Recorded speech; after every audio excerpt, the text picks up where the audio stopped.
Kata Rasul sallallahu alaihi wasallam, "Thawabul hasanah al-hasanatu ba'daha." Jadi kata Nabi, kalau kita mau tahu ya, suatu perbuatan baik kita itu berkah atau tidak, salah satu tandanya adalah setelah kita berbuat baik, kita susulkan dengan perbuatan baik yang lain. Jadi kalau kita habis berbuat yang baik, lalu setelahnya kita berbuat baik, insya Allah itu alamat bahwa yang pertama itu baik dan berkah.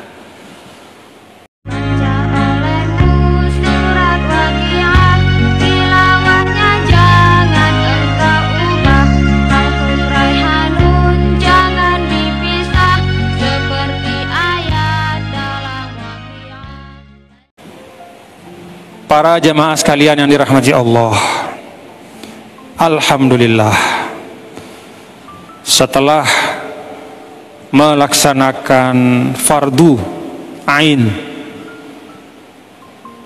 kita pada hari ini, yaitu melaksanakan sholat Jumat, kita bisa melaksanakan fardu yang lain ya. Ini kalau kata Rasul sallallahu alaihi wasallam, "Thawabul hasanah al-hasanatu ba'daha." Jadi kata Nabi, kalau kita mau tahu ya, suatu perbuatan baik kita itu berkah atau tidak, salah satu tandanya adalah setelah kita berbuat baik, kita susulkan dengan perbuatan baik yang lain. Jadi kalau kita habis berbuat yang baik, lalu setelahnya kita berbuat baik, insya Allah itu alamat bahwa yang pertama itu baik dan berkah.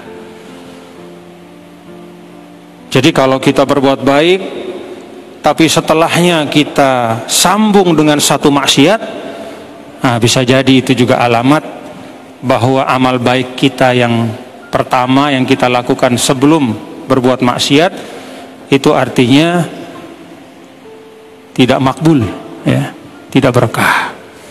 Maka kita syukur, alhamdulillah, setelah kita melaksanakan fardu ain berjamaah Jumat, kita melaksanakan fardu yang lain ya. Ini fardu juga ya. Ini fardu juga. Nah, thalabul ilm itu kalau kata ulama fardu ain secara umum. Adapun masing-masing cabang ilmu yang baik itu fardu kifayah. Nah, jadi sekarang ini kita berfardu kifayah istilahnya. Ini kita belajar tafsir ya, ini fardu kifayah juga. Apa arti fardu kifayah? Fardu kifayah itu adalah sesuatu yang wajib, yang kalau sudah dilaksanakan oleh sebagian, maka gugur dari semuanya kewajibannya. Tapi kalau tidak ada yang melaksanakan, maka semua akan dapat dosa. Jadi kalau tidak ada orang ngaji Al-Quran, belajar tafsir, semuanya kita salah. Karena kalau tidak ada yang belajar tafsir, itu artinya makna-makna Al-Quran itu akan tetap ada dalam mushaf. Dia tidak hadir dalam kehidupan. Karena tidak diwujudkan dalam ilmu, tidak dijelaskan dengan penjelasan yang cukup. Dibaca iya, tapi mungkin tidak diamalkan. Kenapa? Karena tidak ada yang belajar tentang tafsir Al-Quran.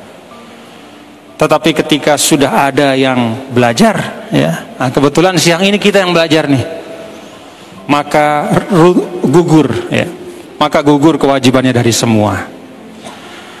Nah karena itu bapak-bapak dan saudara, yang namanya fardu kifayah itu ada tanggung jawabnya.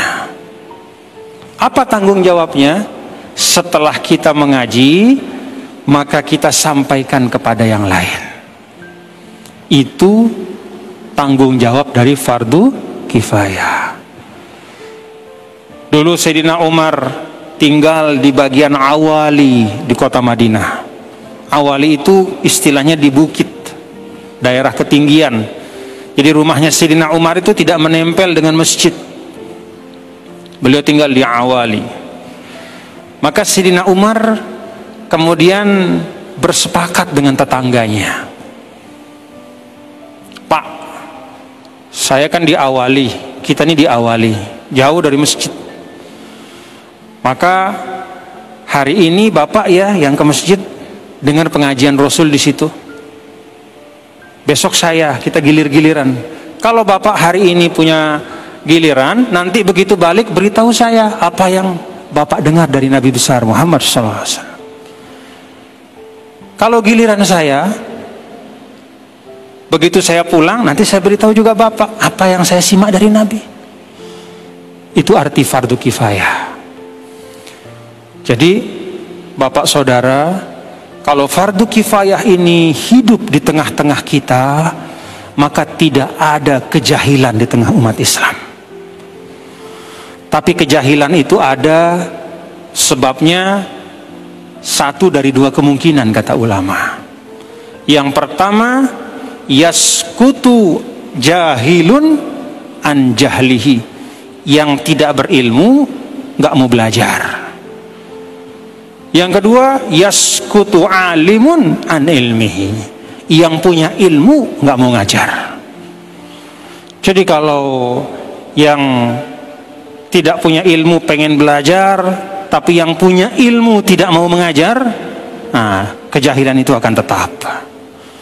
Atau yang punya ilmu semangat untuk mengajar, tapi yang tidak berilmu merasa sudah cukup dengan apa yang ada pada dia, nggak mau belajar. Sama juga. Maka tugas kita, bapak-bapak saudara sekalian, ya, sebagai masyarakat ini, kita sebagai umat Islam, ya, umat yang ayat pertama yang turun itu Iqra. Dalam ayat yang lain sebelum la ilaha illallah itu fa'lam. Jadi ilmu dulu, fa'lam annahu la ilaha illallah. Jadi la ilaha illallah itu datangnya setelah fa'lam. Kalau kayak begini Al-Quran kita bicara tentang ilmu, maka haram hukumnya kita membiarkan diri kita dalam kebodohan. Wajib kita belajar. Yang bisa ngaji ya ngajilah, ya. Keluangan ya kita isi keluangan kita. Yang tidak punya keluangan ya nanti bisa bertanya kepada yang sudah mengaji. Itu seperti itu, saling mengisi, ya. Itu semangat yang disebut dengan tawasau bil haq wa tawasau bis sabr.